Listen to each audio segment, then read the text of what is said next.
नमस्कार, स्वागत है आप सभी का डीडी न्यूज के इस खास बुलेटिन एक्सप्रेस 100 में, जहां हम आपके लिए लेकर आते हैं राजनीति, मनोरंजन, देश दुनिया, खेल और व्यापार जगत की सभी बड़ी खबरों को एक्सप्रेस यानी कि फटाफट अंदाज में। आपके साथ मैं हूं संध्या शर्मा। तो देखिए खबरें तेज रफ्तार से। जम्मू कश्मीर में विधानसभा चुनाव के लिए सभी दलों का प्रचार अभियान तेजी से जारी है। भाजपा के स्टार प्रचारक और प्रधानमंत्री नरेंद्र मोदी आज श्रीनगर में रैली कर रहे हैं। प्रधानमंत्री श्रीनगर में अपनी महारैली से दूसरे व तीसरे चरण में पार्टी के उम्मीदवारों की जीत सुनिश्चित करने के लिए लोगों से सहयोग मांगेंगे।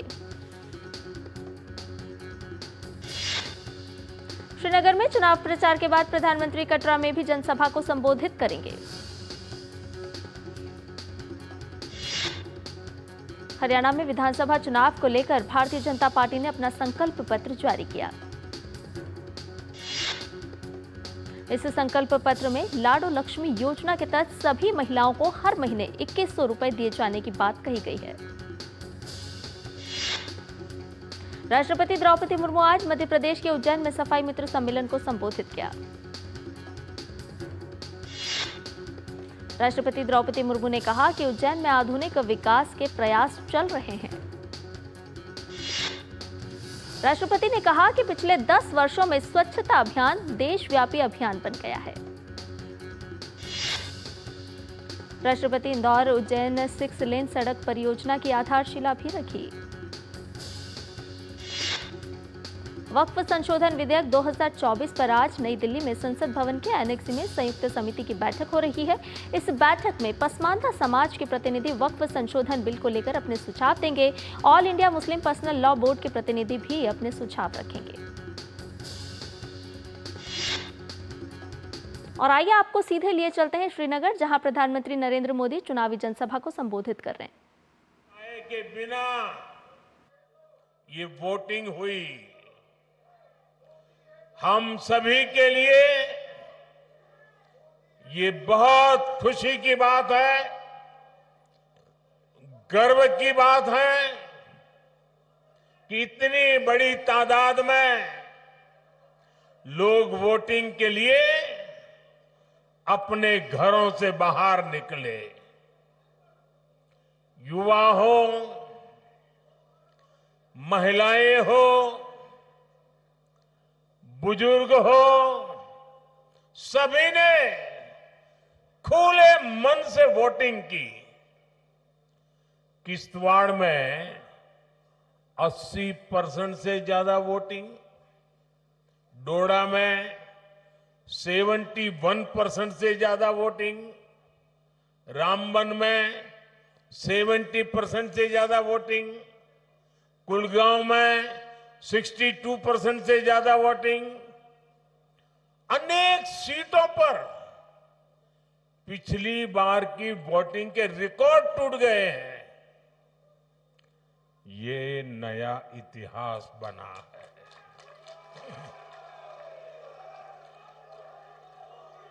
ये नया इतिहास आपने रचा है। ये नया इतिहास जम्मू कश्मीर के लोगों ने रचा है। ये दिखाता है कि जम्मू कश्मीर के लोगों की एस्पिरेशंस नई ऊंचाई पर है। आज दुनिया देख रही है कि कैसे जम्मू कश्मीर के लोग भारत के लोकतंत्र को मजबूत कर रहे हैं। इसके लिए मैं जम्मू कश्मीर की आवाम को मुबारकबाद देता हूं।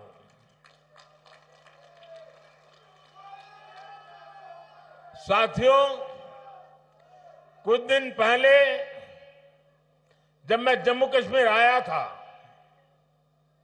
तो कहा था कि जम्मू कश्मीर की बर्बादी के लिए 3 खानदान जिम्मेदार है। और तब से दिल्ली से लेकर जम्मू कश्मीर तक ये लोग बौखलाए हुए हैं। इन 3 खानदानों को लगता है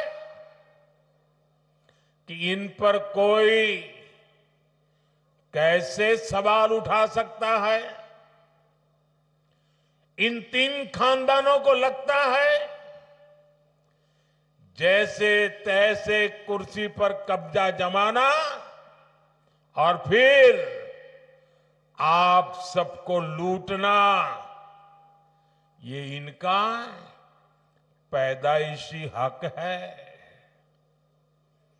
जम्मू कश्मीर की आवाम को उनके जायज हक से महरूम रखना ही इनका सियासी एजेंडा रहा है। इन्होंने जम्मू कश्मीर को सिर्फ तशद्दुद यानी डर और इंतशार यानी अराजकता ही दी है। लेकिन अब जम्मू कश्मीर इन 3 खानदानों में के शिकंजे में रहने वाला नहीं है।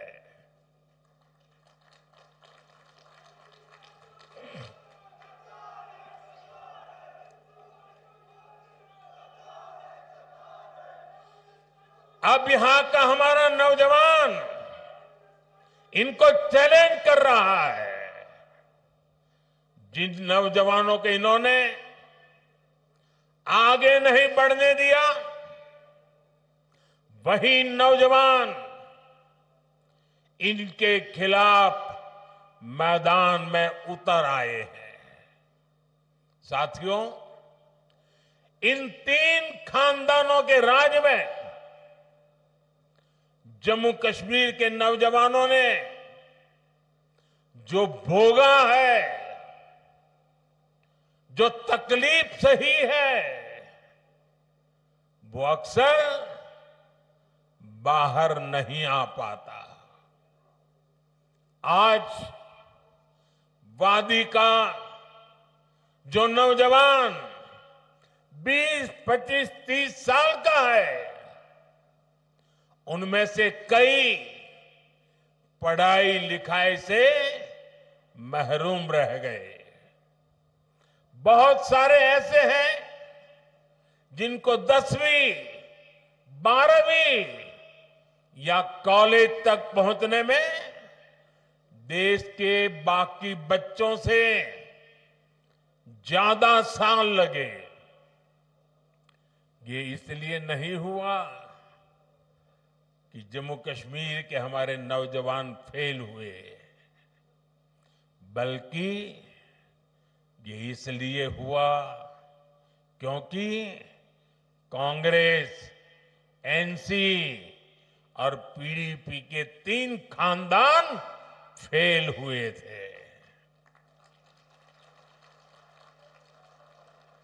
इन्होंने अपनी सियासी दुकान चलाने के लिए दहाइयों तक नफरत का सामान बेचा है। कश्मीर में जो स्कूल जलाए गए, वो आग भी इनके नफरत के बाजार में ही बिकती थी। ये लोग नए स्कूल नहीं बनाते थे, और जो स्कूल थे, ये लोग उनके आग के हवाले करने वालों को शह देते थे। आप वक्त याद करिए,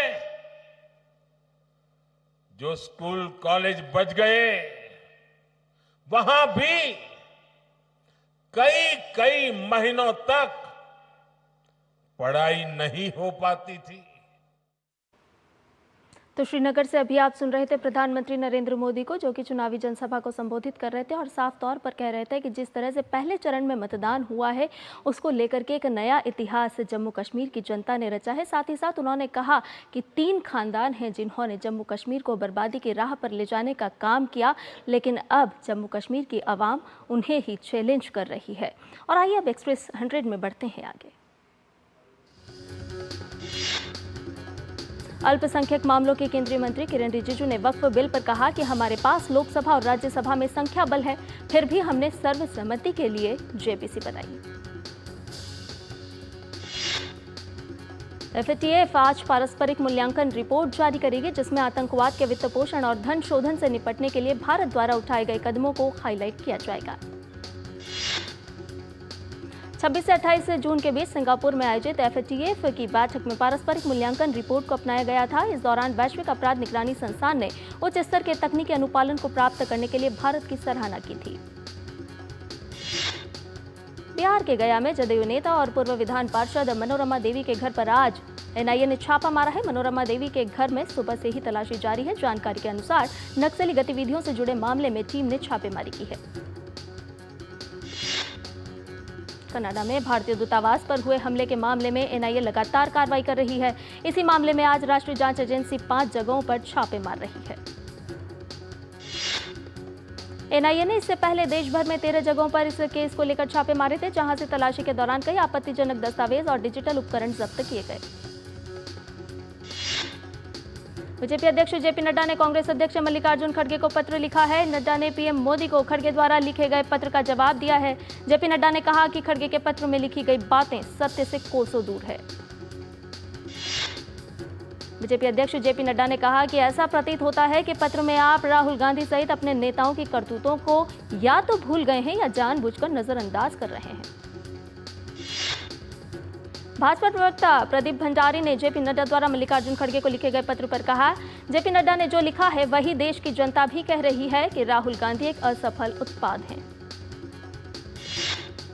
आंध्र प्रदेश के मुख्यमंत्री चंद्रबाबू नायडू ने YSR कांग्रेस पार्टी पर बड़ा आरोप लगाया है। CM नायडू ने कहा कि जगनमोहन रेड्डी की सरकार में तिरुपति मंदिर के प्रसाद में घी के बजाय जानवरों की चर्बी से बने तेल का इस्तेमाल होता था।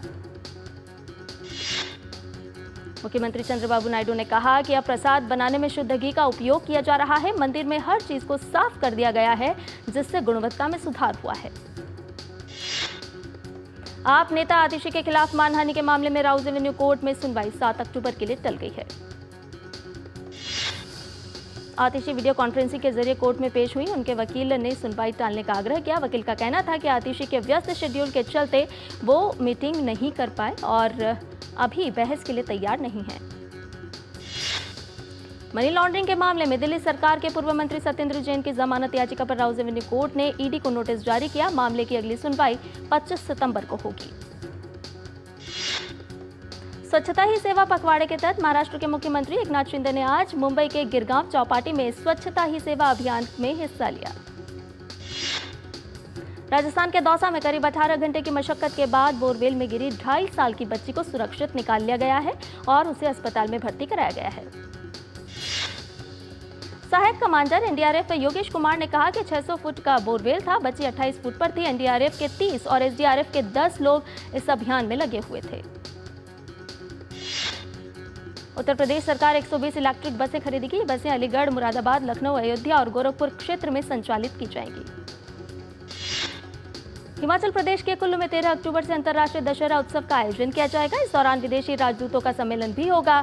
इसमें 15 से ज्यादा देशों के सांस्कृतिक दल भी शिरकत करेंगे। NCR और आसपास के क्षेत्रों में सर्दियों के दौरान वायु प्रदूषण से निपटने के उपायों को और मजबूत करने के उद्देश्य से वायु गुणवत्ता प्रबंधन आयोग ने पूरे NCR के लिए GRAP की घोषणा की है। महाराष्ट्र के मुख्यमंत्री एकनाथ शिंदे ने एक राष्ट्र एक चुनाव का समर्थन किया है। उन्होंने कहा कि हम केंद्र सरकार के इस फैसले का स्वागत करते हैं, क्योंकि इससे समय और पैसे की बचत होगी। पश्चिम बंगाल में जूनियर डॉक्टर विरोध प्रदर्शन जारी रखेंगे और काम पर नहीं लौटेंगे, क्योंकि मुख्य सचिव की अध्यक्षता में हुई बैठक में कोई समझौता नहीं हो सका। जूनियर डॉक्टर स्वास्थ्य सचिव को हटाने और आर्जिकर दुष्कर्म और हत्या मामले में उनके खिलाफ अनुशासनात्मक कार्रवाई करने की मांग कर रहे हैं। उनका कहना है कि राज्य सरकार ने इन मुद्दों पर कोई आश्वासन नहीं दिया है। कोलकाता के दुष्कर्म और हत्या मामले में CBI ने युवा CPIM नेता मीनाक्षी मुखर्जी को गवाह के तौर पर पूछताछ के लिए आज बुलाया है। बिहार के नवादा में मुफस्सिल थाना क्षेत्र के कृष्णा नगर में कुछ उपद्रवियों ने करीब 20 से 25 घरों में आग लगा दी। किसी के हताहत होने की खबर नहीं है। प्रथम दृष्टया मामला जमीन का लग रहा है। दिल्ली के शांतिवन इलाके में एक कार के दुर्घटनाग्रस्त होने से दिल्ली विश्वविद्यालय के 4 छात्रों समेत 5 लोग घायल हो गए। उन्हें अस्पताल में भर्ती कराया गया है। शुरुआती जांच में पता चला है कि ड्राइवर ने अपने मोबाइल फोन पर गाना बदलने की कोशिश की और ऐसा करते हुए उसने गाड़ी पर से नियंत्रण खो दिया। देश के कई राज्यों में भारी बारिश का कहर जारी है। मौसम विभाग ने हिमाचल प्रदेश में बारिश का अलर्ट जारी किया है।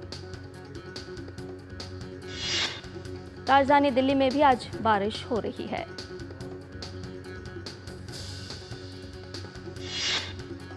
मौसम विभाग ने अगले 3 दिनों में उत्तर प्रदेश और मध्य प्रदेश में तेज बारिश की आशंका व्यक्त की है।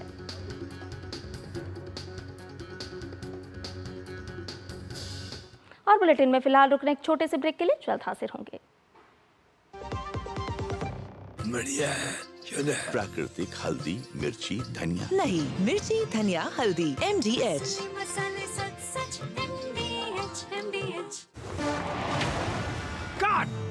सुरक्षा की गारंटी हर चीज में जरूरी है, चाहे वो मुश्किल स्टंट हो या अच्छी फसल। इसीलिए ले आइए IIL के ट्रैक्टर ब्रांड का शिनबा, जो देता है सुंडी और ट्रिप से सुरक्षा की गारंटी। जल्दी करो यार, प्लीज जल्दी। दूसरा कोई मैच है क्या? ऐसा ही कुछ है यार, बैंक जाना है दादाजी को लेके। हाँ यार, उम्र होने पर कभी कभी मदद तो लगती है, पर बैंकिंग में नहीं। वैसे भी RBI कहता है सीनियर सिटीजन सबसे पहले। अगर आप 70 साल से ऊपर हैं और आप बैंक नहीं जा सकते तो बैंक आएगा आपके पास जरूरी सेवाएं लेकर, वो भी वाजिब दरों पर। सीनियर सबसे पहले।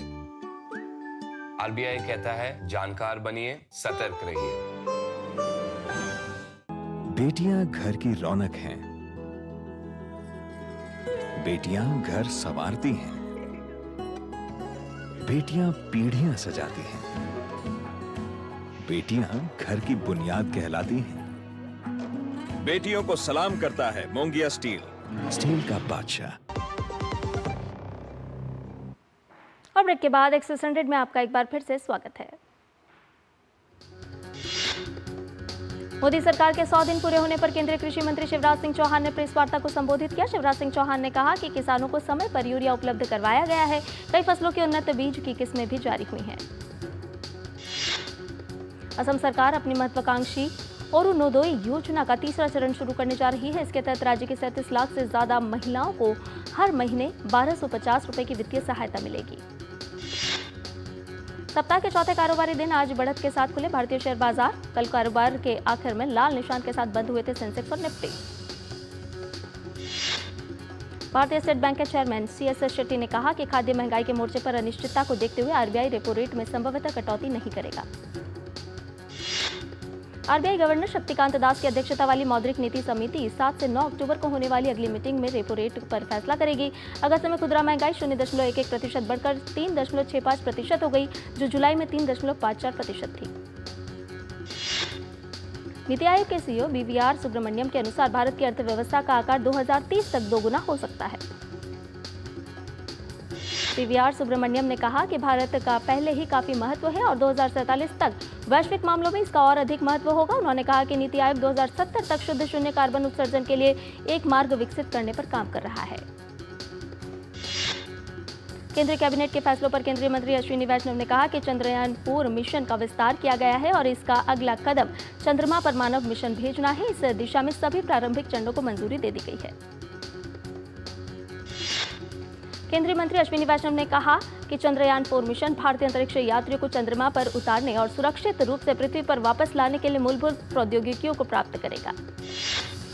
नई दिल्ली में 4 दिवसीय mega food event world food India 2024 आज से शुरू हो रहा है। इस मेगा इवेंट का आयोजन 22 सितंबर 2024 तक भारत मंडपम में किया जाएगा। योगी सरकार ग्रेटर नोएडा के जेवर में राज्य का पहला सेमीकंडक्टर पार्क स्थापित करने जा रही है। उत्तर प्रदेश सरकार ने यमुना एक्सप्रेसवे औद्योगिक विकास प्राधिकरण ने 2 सेमीकंडक्टर क्लस्टर्स के लिए भूमि चिन्हित की है। फूड डिलीवरी प्लेटफॉर्म जोमेटो को GST विभाग से 17.7 करोड़ रुपए का नोटिस मिला है। सरकार ने सहारा समूह के सहकारी समितियों के छोटे जमाकर्ताओं के लिए धन वापसी की सीमा को 10,000 रुपए से बढ़ाकर 50,000 रुपए किया। सरकार ने अब तक CRCS सहारा रिफंड पोर्टल के माध्यम से सहारा समूह के सहकारी समितियों में 4.29 लाख से अधिक जमाकर्ताओं को 370 करोड़ रुपए जारी किए हैं। स्टार इंडिया ने आईसीसी टीवी प्रसारण अधिकार करार खत्म करने के एवज में जी एंटरटेनमेंट प्राइजेस के खिलाफ मामला दायर किया है और $94 करोड़ की क्षतिपूर्ति का दावा किया है। Bharat MSCI all country world industrial market index में शामिल छठा सबसे बड़ा देश बन गया है। अमेरिका के केंद्रीय बैंक फेडरल रिजर्व ने ब्याज दरों में 50% अंकों की कटौती का ऐलान किया है। अमेरिकी ब्याज दरों में कमी का असर भारत समेत दुनिया के शेयर बाजार में दिखाई देगा। माना जा रहा है कि इससे शेयर मार्केट में तेजी आ सकती है। वेदांता ग्रुप की subsidiary company Hindustan zinc limited ने कंपनी को 2 हिस्सों में बांटने के प्रस्ताव पर सरकार के साथ नए सिरे से बातचीत की। हिंदुस्तान जिंक के CEO अरुण मिश्रा ने कहा कि अलग यूनिट बनाने की कंपनी के पुनर्गठन योजना को रोक दिया गया था क्योंकि सरकार ने बोली का विरोध किया था। लेबनान पेजर धमाके के बाद अब वायरलेस सेट में हुए धमाकों से हिल गया है। लेबनान में बुधवार को हिजबुल्लाह के वायरलेस सेट में धमाके देखे गए। इन धमाकों में 20 लोगों की मौत की खबर है। लेबनान के स्वास्थ्य मंत्रालय ने कहा कि बुधवार को बेरूत के उपनगरीय इलाकों और बेका घाटी में 20 लोग मारे गए और 450 से ज्यादा लोग घायल हो गए।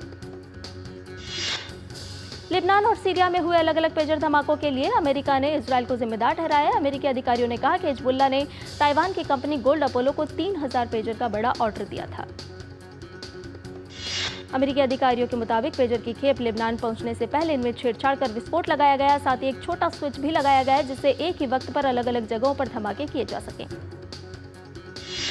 व्हाइट हाउस के राष्ट्रीय सुरक्षा संचार सलाहकार जॉन किर्बी ने कहा कि क्वाड शिखर सम्मेलन में चीन निश्चित रूप से एजेंडे में शीर्ष पर होगा। किर्बी ने इस बात पर जोर दिया कि अगर क्वाड नेता चीन के कारण क्षेत्र में मौजूद चुनौतियों के बारे में बातचीत नहीं करते हैं तो यह गैर जिम्मेदाराना होगा। अमेरिका में डेलावेयर के विम्बलडन में 21 सितंबर को राष्ट्रपति जो बाइडेन द्वारा क्वाड शिखर सम्मेलन की मेजबानी की जाएगी। यह राष्ट्रपति चुनाव से पहले बाइडेन के कार्यकाल का आखिरी क्वाड शिखर सम्मेलन है। ईरान के नए राष्ट्रपति मसूद पेजेश्कियन ने 45 वर्षों में पहले सुन्नी मुस्लिम अल्पसंख्यक के एक सदस्य को कुर्दिस्तान प्रांत का गवर्नर नामित किया। अमेरिका ने बाल्टीमोर पुल को नष्ट करने वाले मालवाहक जहाज के मालिक और संचालक पर मुकदमा दायर किया। अमेरिकी न्याय विभाग ने पुल की क्षतिपूर्ति के लिए जहाज के सिंगापुर मालिक से $100 मिलियन से ज्यादा की मांग की। अमेरिकी न्याय विभाग ने जहाज के मालिक और संचालक पर मुकदमा दायर किया और कहा कि मुकदमे का उद्देश्य आपदा से निपटने और पुल टूटने से जमा टनों मलबा हटाने में खर्च हुई लागत में $100 मिलियन से अधिक की वसूली करना है। पाकिस्तान पूर्व पीएम इमरान खान ने दावा किया है कि सरकार पिछली राजनीतिक लड़ाई हारने के बावजूद अब फर्जी चुनाव परिणामों की सुरक्षा और सत्ता में अधिकारियों की रक्षा के लिए इन संशोधनों का सहारा ले रही है। बांग्लादेश के खिलाफ पहले टेस्ट के पहले दिन भारत की शुरुआत खराब रही। हसन महमूद ने टीम इंडिया को शुरुआती झटके दिए। रोहित कोहली और शुभमन गिल पवेलियन लौट गए। भारत का बांग्लादेश के खिलाफ रिकॉर्ड दमदार रहा है। वहीं बांग्लादेश की टीम भारत के खिलाफ अपनी पहली टेस्ट जीत की तलाश में है। भारत ने बांग्लादेश के खिलाफ खेले 13 में से 11 टेस्ट अपने नाम किए हैं। अफगानिस्तान ने एक बड़ा उलटफेर करते हुए दक्षिण अफ्रीका को पहले वनडे में 6 विकेट से हरा दिया है। यह पहला मौका है जब अफगानिस्तान ने दक्षिण अफ्रीका को हराने में सफलता पाई है। पहले गेंदबाजी करते हुए अफगानिस्तान ने दक्षिण अफ्रीका को 106 रनों के स्कोर पर समेट दिया। इसके बाद अफगान टीम ने 26 ओवर में 4 विकेट खोकर लक्ष्य को हासिल कर लिया। चीन को उसी के घर में हराकर एशियन चैंपियंस ट्रॉफी हॉकी का खिताब जीतने वाली भारतीय हॉकी टीम स्वदेश वापस लौट आई है। भारतीय टीम ने रिकॉर्ड 5वीं बार इस खिताब को अपने नाम किया। 45वें शतरंज ओलंपियाड में भारतीय खिलाड़ियों ने शानदार प्रदर्शन जारी रखा है। भारत ने महिला और पुरुष वर्ग में लगातार 7वीं जीत के साथ शीर्ष स्थान पर अपनी स्थिति मजबूत कर ली है। भारतीय पुरुष टीम ने ओपन वर्ग के 7वें दौर में चीन को रोमांचक मुकाबले में हराने में सफलता पाई। भारतीय टीम ने 2.5 अंक हासिल किए जबकि चीन 1.5 अंक ही हासिल कर पाई। वहीं महिला वर्ग में भी भारतीय टीम ने लगातार 7वीं जीत हासिल करने में कामयाबी पाई। भारतीय महिलाओं ने 7वें दौर के मुकाबले में जॉर्जिया को 3-1 से शिकस्त दी। NADA भारतीय समावेश सम्मेलन का दूसरा संस्करण बुधवार को नई दिल्ली में आयोजित किया गया। इस मौके पर केंद्रीय खेल मंत्री मनसुख मांडविया भी मौजूद रहे। और बुलेटिन में फिलहाल रुकने एक छोटे से ब्रेक के लिए जल्द हाजिर होंगे। तड़के वाली, भोली भाली, मेहनत वाली, असली तड़के वाली, ये तो बड़ी समझदार, बड़ी होशियार, MDH के सही टेस्ट का असली taste, MDH ginger garlic paste. सुरक्षा की गारंटी हर चीज में जरूरी है, चाहे वो मुश्किल स्टंट हो या अच्छी फसल। इसीलिए ले आइए IIL के ट्रैक्टर ब्रांड का शिनबा, जो देता है सुंडी और ट्रिप से सुरक्षा की गारंटी। बात जब पीढ़ियों के लिए बनने वाले घर की हो तो जिम्मेदारी बड़ी हो जाती है। गैलेंट समझता है ये जिम्मेदारी। अब डबल M रिब्स के साथ गैलेंट एडवांस TMT रीबार, निर्माण का रियल हीरो। और ब्रेक के बाद एक्सप्रेस 100 में आपका एक बार फिर से स्वागत है। केंद्रीय खेल मंत्री ने एंटी डोपिंग गाइडलाइंस पर आधारित 3D बुकलेट का विमोचन किया और डोप के दंश से बचाव के तमाम प्रयासों को सामने रखा। चैंपियंस लीग में इंग्लिश क्लब मैनचेस्टर सिटी का अभियान ड्रॉ के साथ शुरू हुआ। चैंपियंस लीग के एक अन्य मुकाबले में पेरिस सेंट जर्मन ने जिरोना को 1-0 से हराने में सफलता पाई। जर्मन क्लब बोरुसिया डॉर्टमंड ने बड़ी जीत के साथ चैंपियंस लीग की शुरुआत की है। चैंपियंस लीग में सेल्टिक ने स्लोवान ब्रुसेल्स पर 5-1 की बड़ी जीत हासिल की। चैंपियंस लीग में इंग्लिश क्लब आर्सेनल का सामना इटालियन क्लब अटलांटा से होगा। एक अन्य मुकाबले में स्पेनिश क्लब बार्सिलोना आज चैंपियंस लीग में अपने अभियान की शुरुआत करेगी। बार्सिलोना का सामना पहले मैच में मोनाको से होगा। एस रोमा ने अपने प्रमुख कोच डैनियल डे रॉसी को पद से हटा दिया है। रॉसी का करार जून 2027 तक था।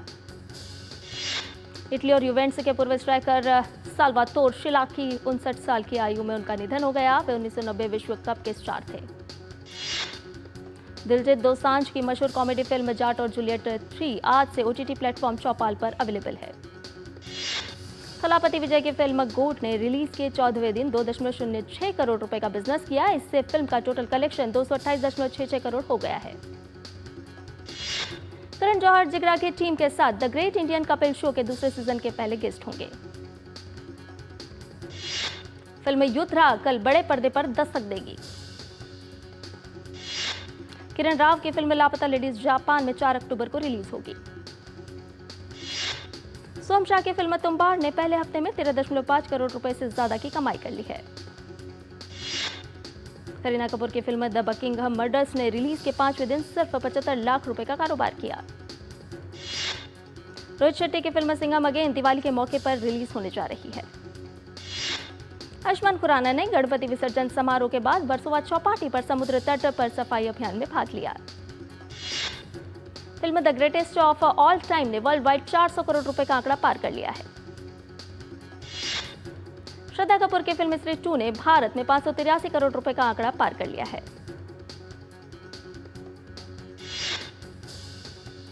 और आपको बता दें कि खबरों की दुनिया से जुड़े रहने के लिए अब डीडी न्यूज की खबरें और updates YouTube, Facebook, Twitter, Instagram और हमारी वेबसाइट्स पर भी उपलब्ध है और आप इन्हें फॉलो और सब्सक्राइब कर सकते हैं। और इसके साथ ही एक्सप्रेस न्यूज में फिलहाल मेरे साथ इतना ही। मुझे दीजिए इजाजत। नमस्कार।